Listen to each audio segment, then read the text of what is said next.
Amén. Señor les bendiga, hermanos. ¿Cómo están? Espero que muy bien. Compartiendo temas sobre la Navidad, que ya llega pronto. Amén. Pero queremos celebrar una Navidad con entendimiento, ¿verdad? Entendiendo qué realmente es, qué significa la Navidad, qué es la Navidad, cómo debemos recibir esa Navidad, celebrar esa Navidad, y vamos entendiendo qué es la Navidad. Básicamente es celebrar la venida de nuestro Salvador, el nacimiento de nuestro Señor, porque sucedió algo importante con el nacimiento de nuestro Señor, que andábamos en tinieblas y ahora podemos ver, ahora andamos en luz, gracias a la venida del Señor, porque Él vino para morir por los pecados de muchos, dice la palabra de Dios. Amén. Y uno de los que estaban, un pueblo que estaba en tinieblas, era el pueblo de Israel en la época de Isaías. Vaya conmigo a Isaías, capítulo 9.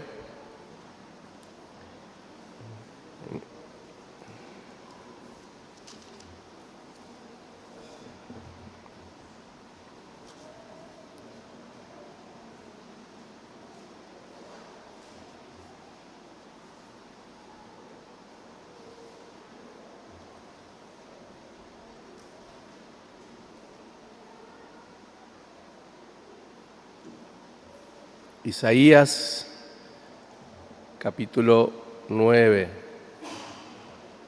Antes de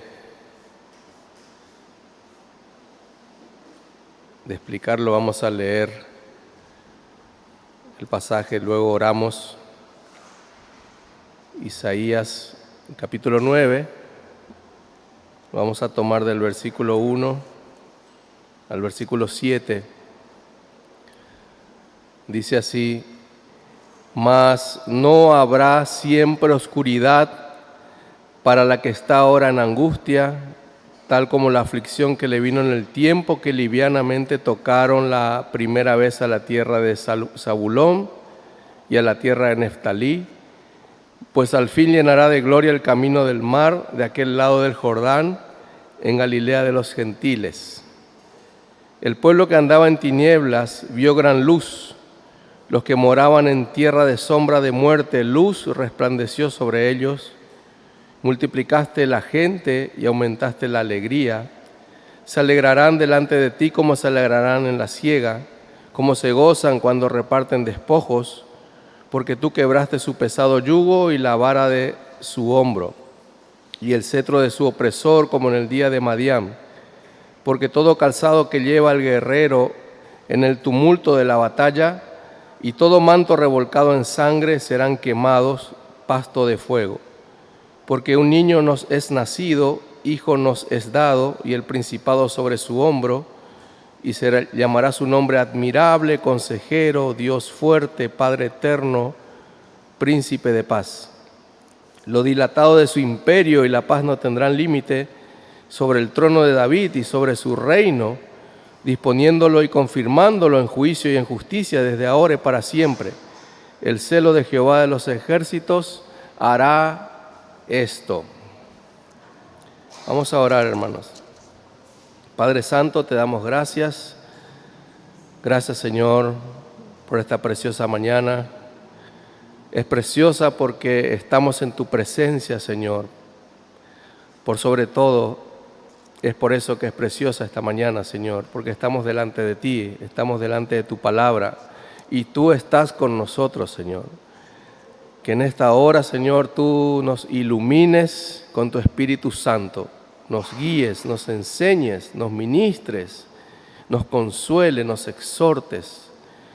Levanta nuestra fe, Señor, nuestro ánimo, que podamos entender, Señor, el significado de la Navidad en nuestro corazón, Señor, y que te exaltemos con gran honor y con gran gloria para ti, Señor.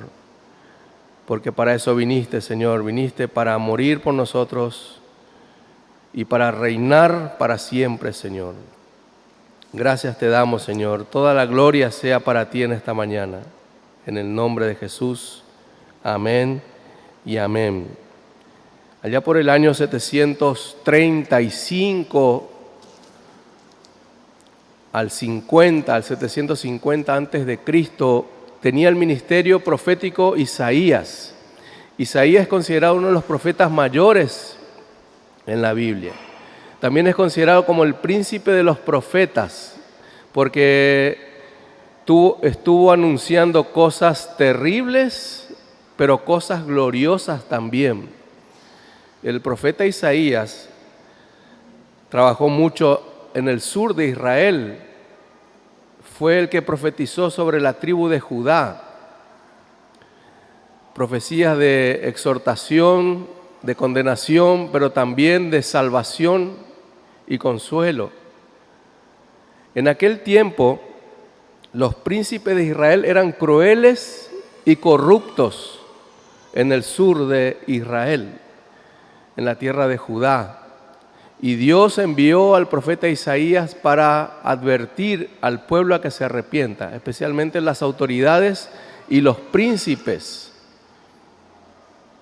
Y amenazó Isaías con que iban a ser esclavos de otros pueblos como Siria, como Asiria, como Babilonia y como Persia. Y eso le sucedió a Israel. Israel fue cautivo por otras naciones por muchos años, pero también vio la mano de Dios y la gracia de Dios en medio de la esclavitud. Por eso, en el capítulo 9 de Isaías habla de un nacimiento, habla de la promesa de un Mesías, habla de un nacimiento de un Mesías y del reinado que iba a ejercer el Mesías, nuestro Señor. Si me acompañan rapidito en el capítulo 1, del por qué la exhortación era tan fuerte y el cumplimiento de esa exhortación fue real, vamos a leer algunos versículos del capítulo 1 de Isaías para ver, hermanos, la situación de la tribu de Judá en el sur. Estaba dividido Israel, la tribu del norte y la tribu del sur, la tribu de Judá, la tribu de Israel en el norte. Dice en el versículo 6, Isaías 1, 6 y 7, por ejemplo, dice: desde la planta del pie hasta la cabeza no hay en él cosa sana, sino herida, hinchazón y podrida llaga. No están curadas, ni vendadas, ni suavizadas con aceite. Versículo 7, vuestra tierra está destruida, vuestras ciudades puestas a fuego, vuestra tierra delante de vosotros comida por extranjeros y asolada como asolamiento de extraños. Versículo 10 y 11, a las autoridades les dice: príncipe de Sodoma, oíd la palabra de Jehová, escuchad la ley de nuestro Dios, pueblo de Gomorra. ¿Para qué me sirve, dice Jehová, la multitud de vuestros sacrificios? Hastiado estoy de holocaustos, de carneros y de cebo de animales gordos. No quiero sangre de bueyes, ni de ovejas, ni de machos cabríos. Y fíjense lo que dice el 22 y el 23. Todo el reclamo de Dios para las autoridades de Israel. Tu plata se ha convertido en escorias, tu vino está mezclado con agua, tus príncipes prevaricadores y compañeros de ladrones, todos aman el soborno y van tras las recompensas, no hacen justicia al huérfano, ni llega a ellos la causa de la viuda. Así estaba, hermanos, las autoridades de Israel, que hacían sacrificios, hacían cultos a Jehová, traían las ofrendas a Jehová, pero en la práctica eran corruptos, en la práctica no atendían al pueblo de Israel, en la práctica aceptaban sobornos de los extranjeros para invadir el país que Dios les dio. A todo esto, Isaías entonces trae un juicio para Israel diciendo que las naciones extranjeras iban a invadir a Israel, y fueron invadidas ciertamente por Asiria, En 20 años tomaron todo Israel y fueron cautivos y fueron prisioneros de los asirios y de los sirios también. Los asirios estaban tomando todo el Medio Oriente. Luego se levantaría Nabucodonosor en Babilonia y dominaría a los asirios. Luego se levantaría Persia como nación. Ciro el persa, usado por Dios para traer también liberación a los israelitas. Fueron cautivos de Israel, pero como leímos, o si leyeron ya a Nehemías y a Esdras, los persas permitieron a Israel construir otra vez los muros y practicar la religión judía otra vez. Entonces, Isaías trae esta promesa en el capítulo 9. Fíjense, Isaías capítulo 9. Luego de toda la exhortación, luego de todo el juicio, luego de toda la reprimenda que trae Dios a un pueblo pecador y desobediente, el Señor trae su consuelo y su promesa de un Mesías que realmente iba a ser un príncipe y una autoridad fiel y honesta. Dice, mas no habrá siempre oscuridad para la que está ahora en angustia, tal como la aflicción que le vino en el tiempo que livianamente tocaron la primera vez a la tierra de Zabulón y a la tierra de Neftalí, pues al fin llenará de gloria el camino del mar, de aquel lado del Jordán en Galilea de los gentiles. Cuando el Señor Jesús inició su ministerio, justamente para cumplir con el profeta Isaías, Jesucristo inició su ministerio en el norte de Israel. Y en Mateo justamente dice, tierra de Zabulón, tierra de Neftalí, camino del mar. Versículo 2 dice, el pueblo que andaba en tinieblas vio gran luz. Cristo estaba haciendo su ministerio en Zabulón y Neftalí, cuando antes sufrieron por su desobediencia y su pecado la esclavitud. Hermanos, la ceguera espiritual es consecuencia de la desobediencia. Andar en tinieblas es consecuencia de la desobediencia del ser humano. En 2 Corintios 4:4 dice que el Dios de este siglo cegó el entendimiento de los incrédulos para que no puedan ver. Entonces el Señor trae una promesa de un Mesías que iba a traer luz en el alma de los pecadores. Jesús dijo, yo soy la luz del mundo. El que me sigue a mí no andará en tinieblas, sino que verá la luz. Versículo 2, el pueblo que andaba en tinieblas vio gran luz. Los que moraban en tierra de sombra de muerte, luz resplandeció sobre ellos. En esta Navidad, hermanos, tenemos que recordar que Cristo vino para dar luz a los pecadores. Los pecadores están en tinieblas.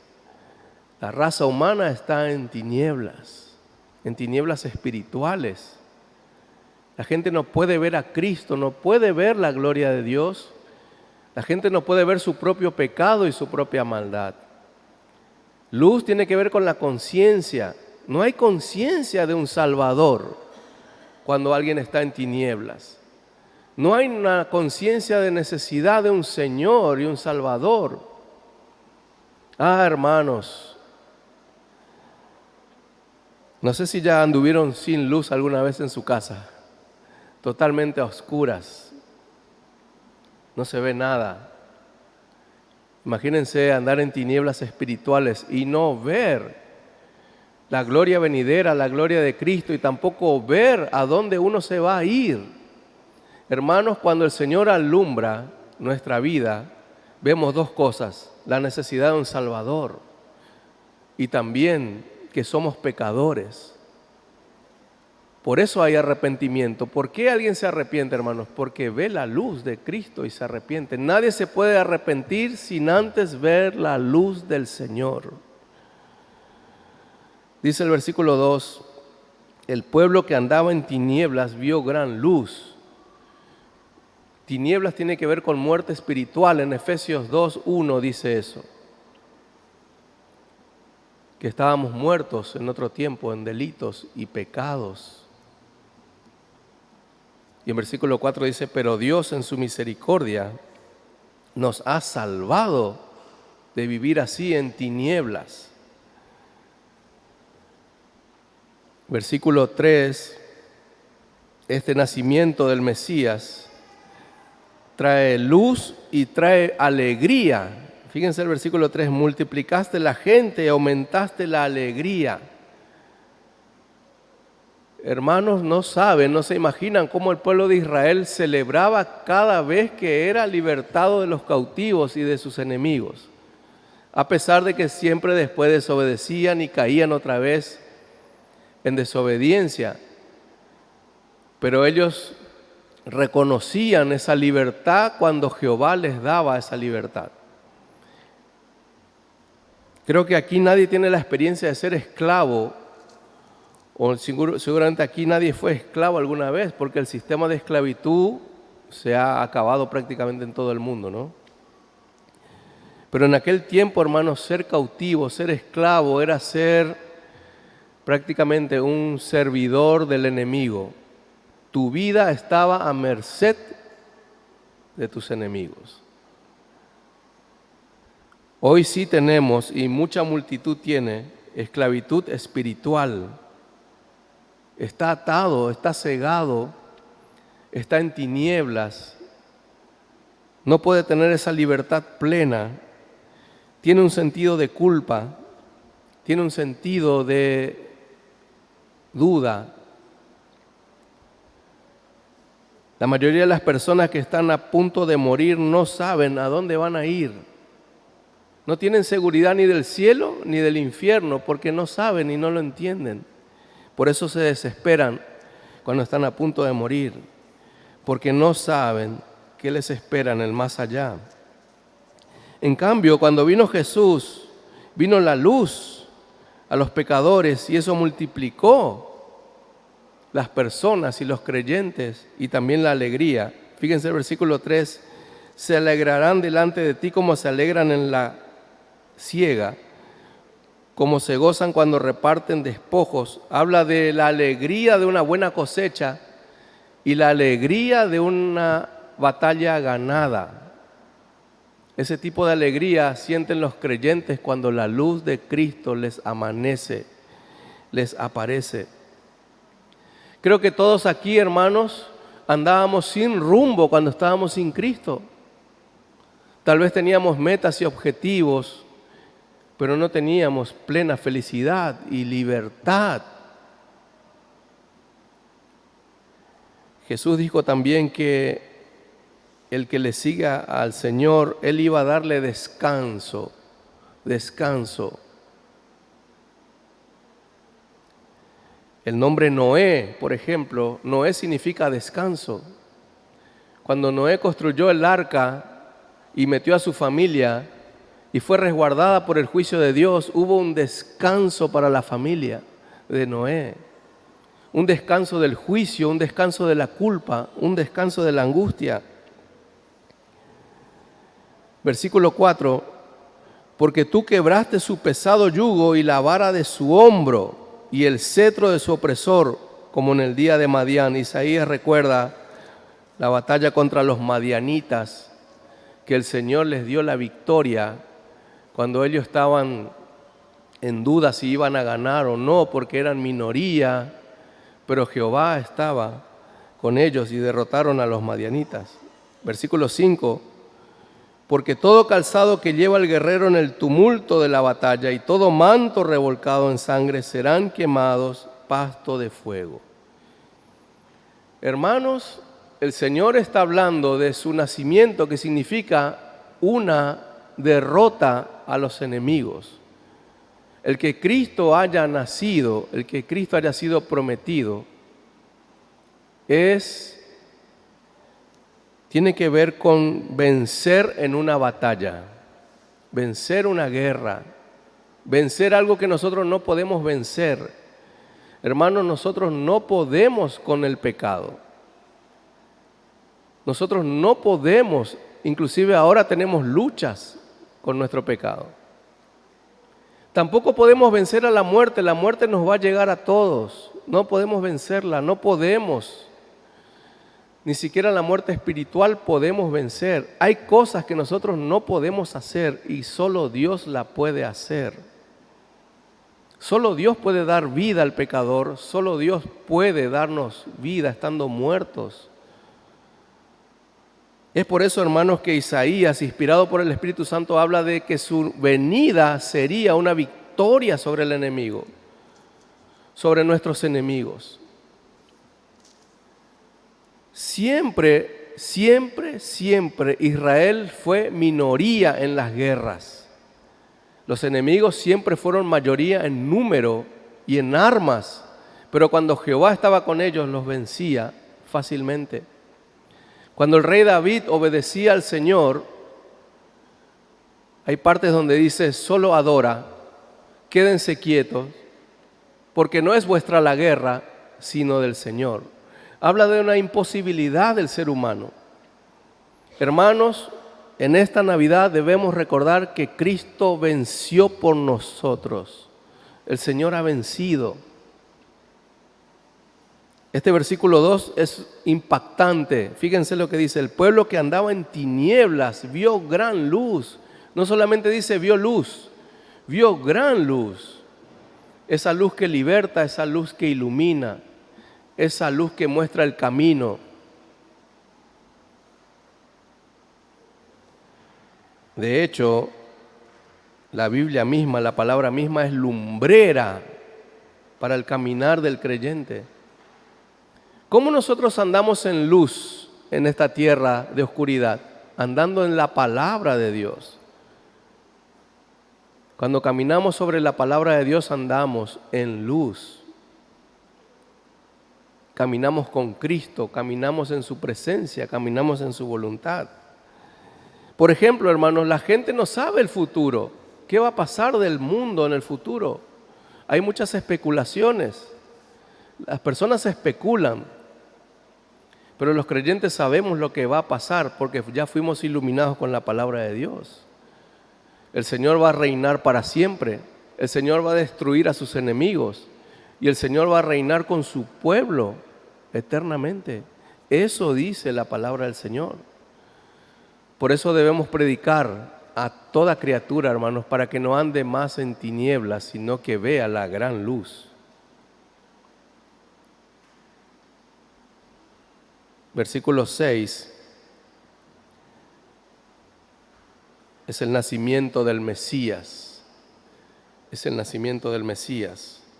En aquellos tiempos y ahora también, los reyes, los príncipes tienen muchos nombres y muchas cualidades.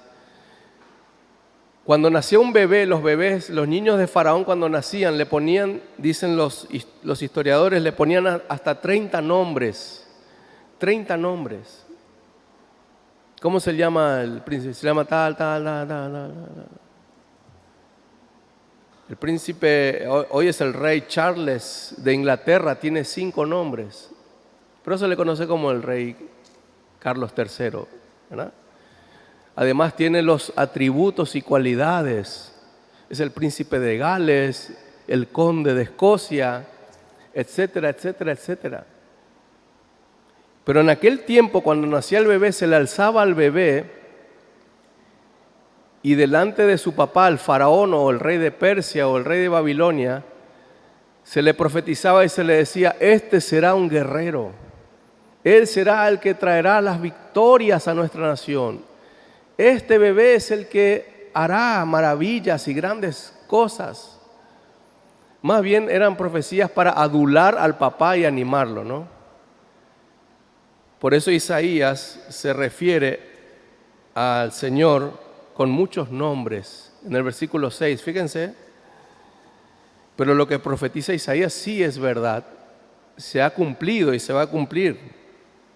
Dice, porque un niño nos es nacido.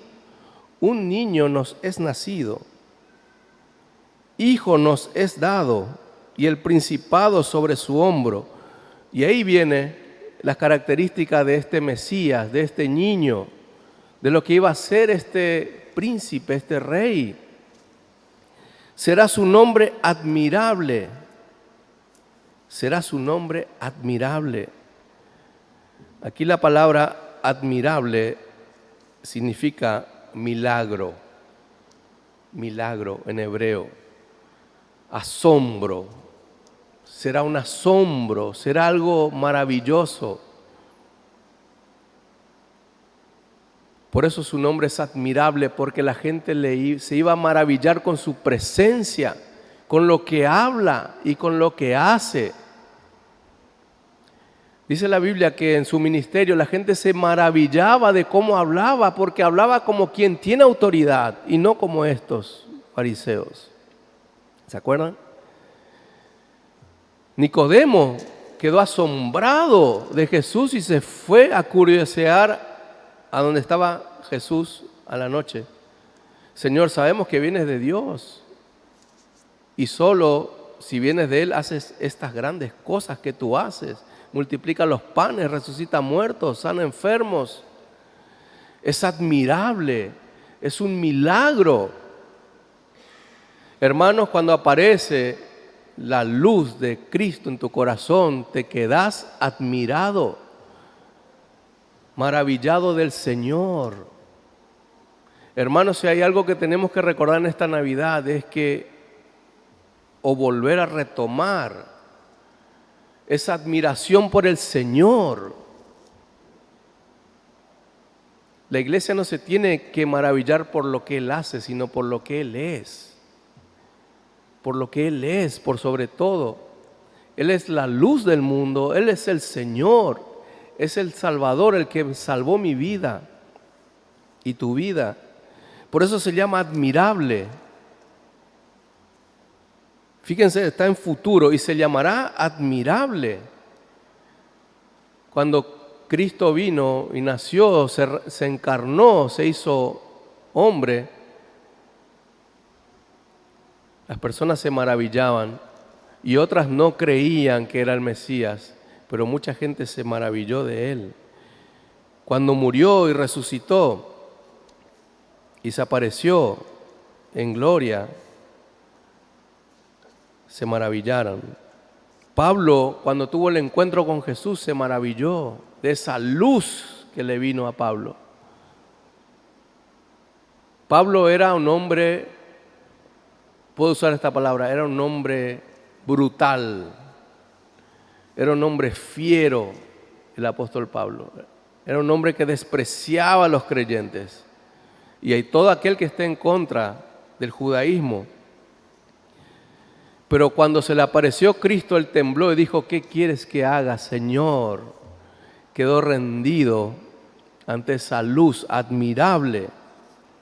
Por eso Jesús se llama el admirable. Fíjense el versículo 6, el consejero. Él será consejero. Consejero significa el que te guía, el que te da consejos para vivir. Él es el consejero. Nosotros buscamos muchos consejos cuando tenemos problemas, pero Él es el consejero con mayúscula. A Él tenemos que recurrir. Aquí en hebreo consejero significa el que resuelve, el que resuelve. No es el que aconseja nomás, el que te da un consejo resolutivo. Qué tremendo, ¿verdad? El que dice, así tenés que hacer y te irá bien. No solamente da su opinión o lo que siente, sino que da un consejo que va a resolver tu vida. Eso significa consejero, el que resuelve, el más grande de los consejeros. Es bueno escuchar consejos, pedir consejos, pero al final la palabra de Dios es el mayor consejero. Por sobre cualquier opinión humana, por sobre cualquier consejo, por más experimentada que sea la persona, la palabra es el mayor consejero. La Biblia habla de sí misma como que es útil para enseñar, es útil para corregir, es útil para redarguir. La palabra es la consejera por excelencia. Cristo es el consejero por excelencia. ¿Qué más podemos decir de este Mesías? Fíjense lo que dice después. Dios fuerte, Dios fuerte. Aquí Dios con mayúsculo habla que Jesús es Dios. Para que quede claro, para que alguien no diga que Jesús fue un ser creado, Jesús es Dios. Y tiene que ser Dios y tenía que ser Dios para morir por pecadores. La condición para que su muerte sea válida en la cruz es que Él tenía que ser Dios y hombre al mismo tiempo. Él es Dios. ¿Por qué? Porque es condición. Porque ¿quién puede perdonar pecados? Solo Dios puede perdonar pecados. ¿Quién puede recibir los pecados del mundo? Solo Dios puede recibir los pecados del mundo. Por eso habla de Dios, y fíjense lo que dice el versículo 6, Dios fuerte, con mayúscula. Aquí fuerte significa que venció, es un Dios vencedor, que venció a la muerte. Él venció el problema de la raza humana. Luego dice Padre eterno, Padre eterno. Aquí, hermanos, no hay que confundir con que Jesús es Dios Padre, porque son tres personas diferentes. Jesús es Dios Hijo. Aquí Padre Eterno habla de una paternidad sobre su pueblo. Aquí habla simplemente de ser Padre protector, un Padre que va a estar con su pueblo para siempre. Por eso dice eterno, Padre eterno. Es una cualidad. Cuando estaban presentando al Mesías, cuando Isaías presentaba a este niño que nos es dado, nos ha regalado Dios, es un admirable, es un consejero, es Dios fuerte, es Padre eterno. Y aquí como broche de oro, el quinto nombre que se le pone al Mesías, fíjense, Príncipe de Paz. Príncipe de Paz. La función más importante de este Mesías, reconciliar a los hombres con Dios. Es el que trae paz.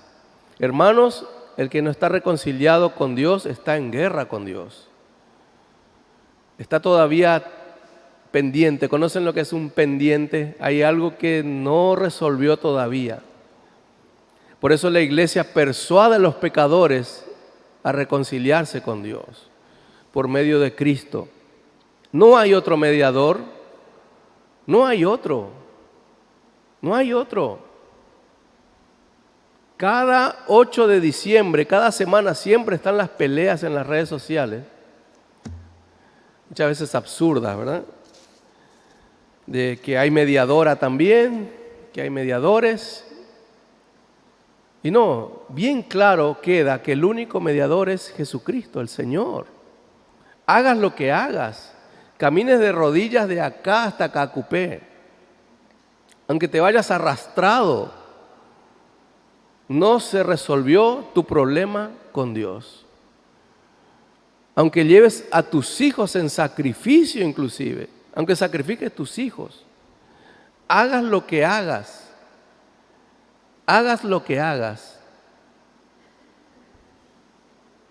Jesús es el príncipe de paz. No una paz superficial, una calma temporal. Aquí paz tiene que ver con guerra. Ya no estás en guerra con Dios, ya no tenés conflictos con Dios. Tu problema se solucionó.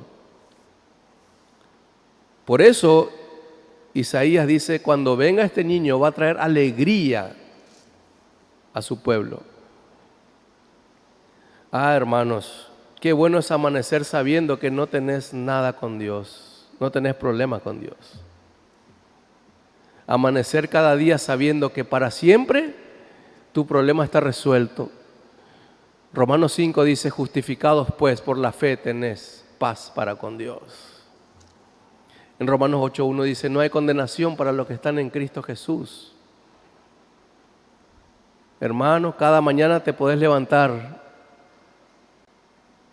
con gripe, te puedes levantar sin plata, te puedes levantar enfermo, te puedes levantar con hambre, Te puedes levantar con problemas, pero no te puedes levantar ya condenado.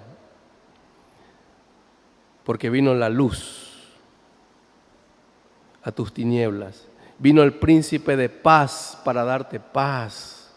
Jesús dijo, mi paz os dejo, mi paz os doy, no como el mundo la da.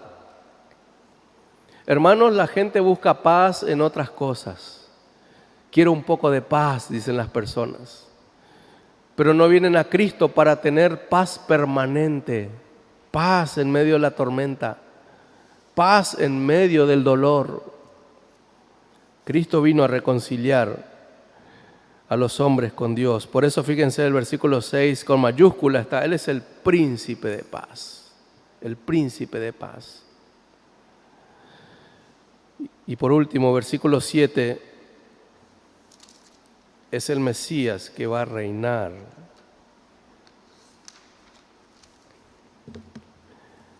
El reinado del Mesías, ¿cómo va a ser? El Señor ya está en su trono.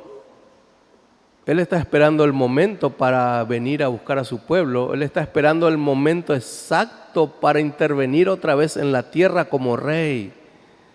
Él vino como siervo. Cuando vino y nació en un pesebre, ¿por qué nació en un pesebre? Para demostrar que Él vino solamente como siervo.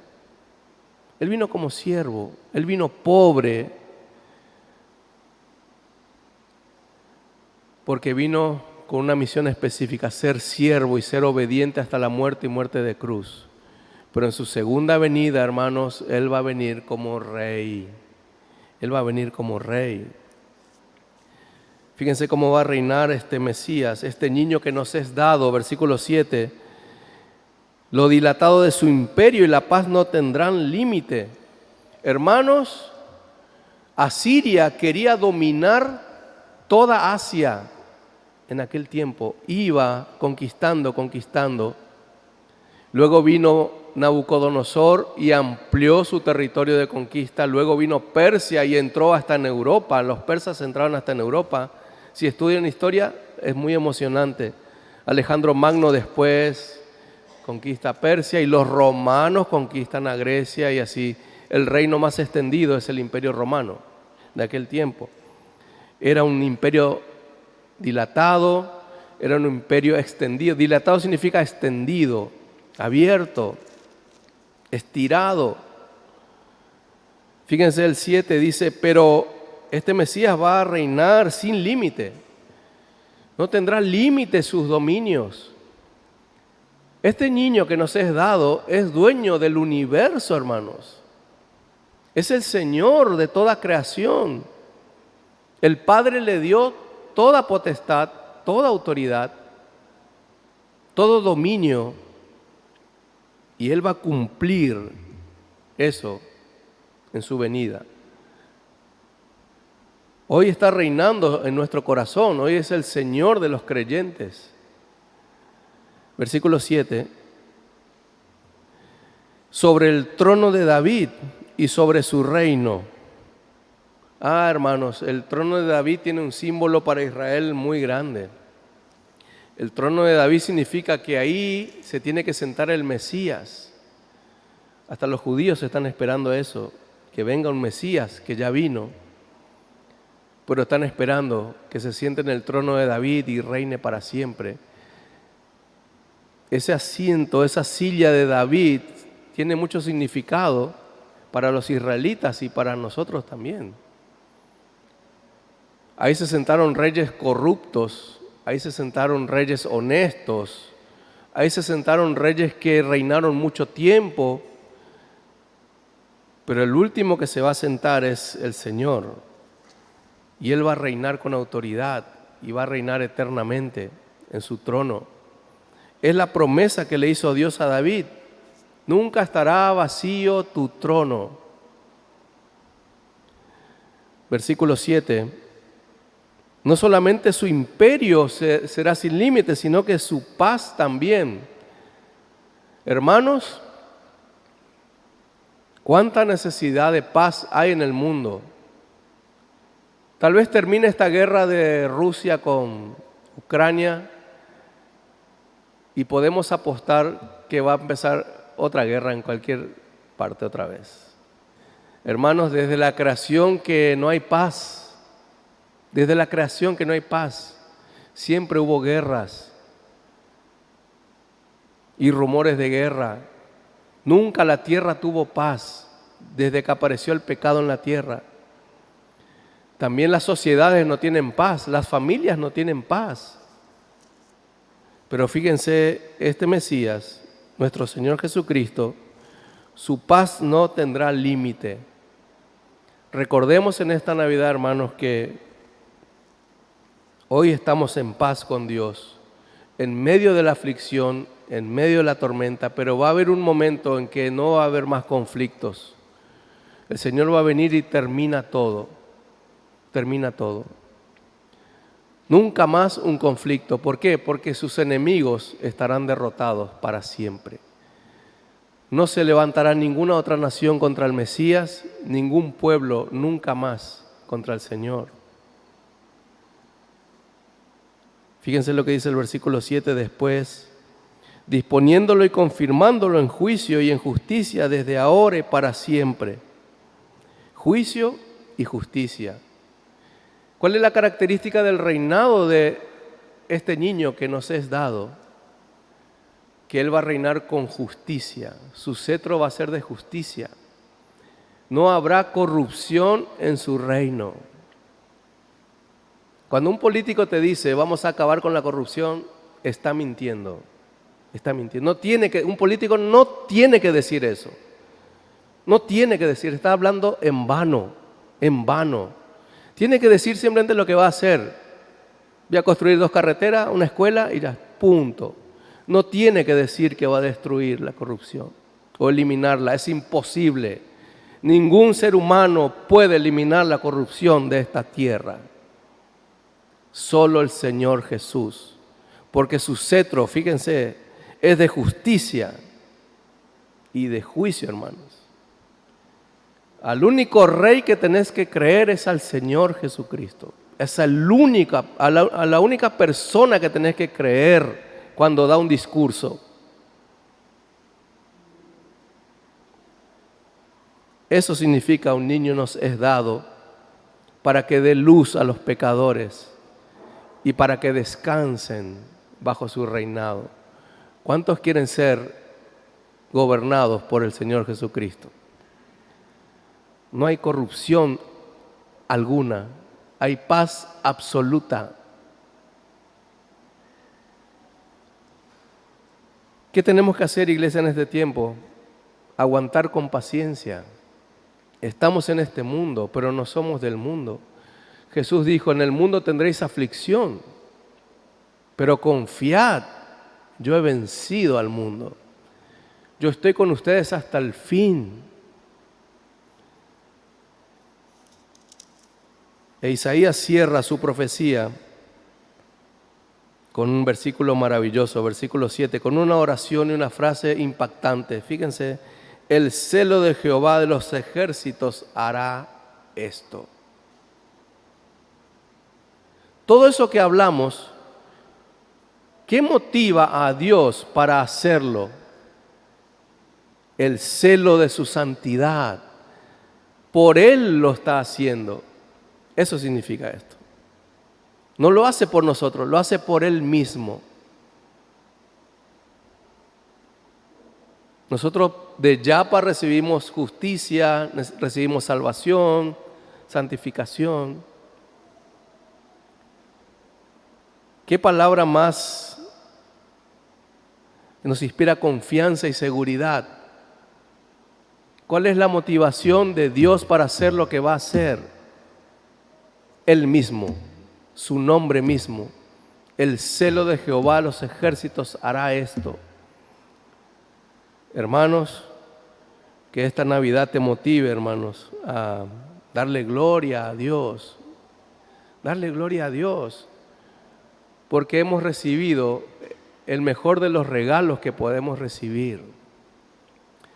Bueno, aquí en el continente no tenemos esta costumbre, ¿no? Navidad, creo que en Estados Unidos sí dan regalos. Nosotros creo que en los Reyes. Espero mi regalo. Pero el mejor regalo que alguien puede recibir es el niño profetizado por Isaías.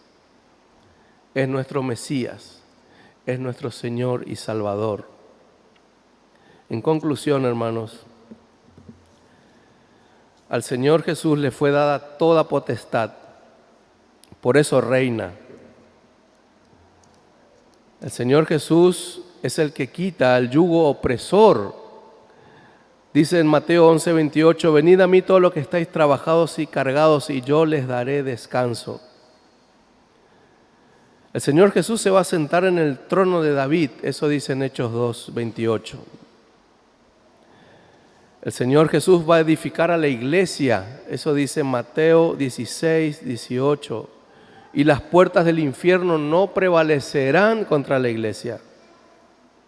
En Romanos 14 dice que Él va a traer justicia, paz y gozo en el Espíritu, que de eso se trata el reino de los cielos. No se trata de comida ni de bebida, se trata de justicia y paz y gozo en el Espíritu. Y voy a leer una frase del teólogo Dustin Benge. Él dijo esto: el pesebre está vacío, la cruz está vacía, la tumba está vacía, pero el trono está ocupado por el Mesías eterno. Vamos a orar.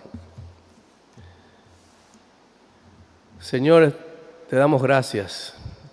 Gracias, Padre Santo, gracias por el regalo más grande, Señor, que nos diste, Padre Santo, tu Hijo, tu unigénito Hijo, porque estábamos en tinieblas, Señor, pero vino gran luz a nuestros corazones, Señor.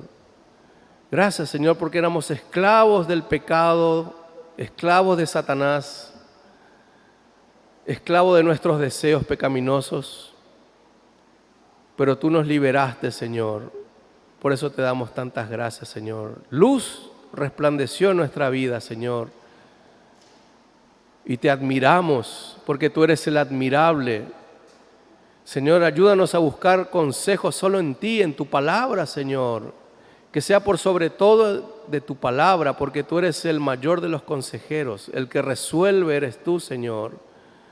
Gracias porque eres nuestro Padre eterno, el que va a estar siempre protegiéndonos eternamente y cuidándonos para siempre.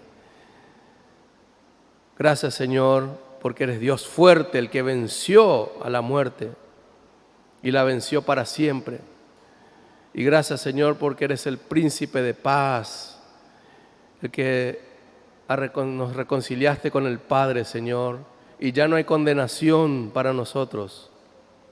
Ya estamos justificados y perdonados, Señor. Te damos gracias porque cada mañana podemos amanecer libres de pecado, Señor, libres de condenación, libres de la culpa, Señor. Gracias te damos, Señor, que en esta Navidad, Señor, podamos exaltarte por eso. Porque ese niño que nació en un pesebre es el Rey del universo, es el Rey de la creación, es el Rey de todos los reyes y Señor de señores. Gracias te damos. Bendito sea tu nombre, Señor. Amén y amén.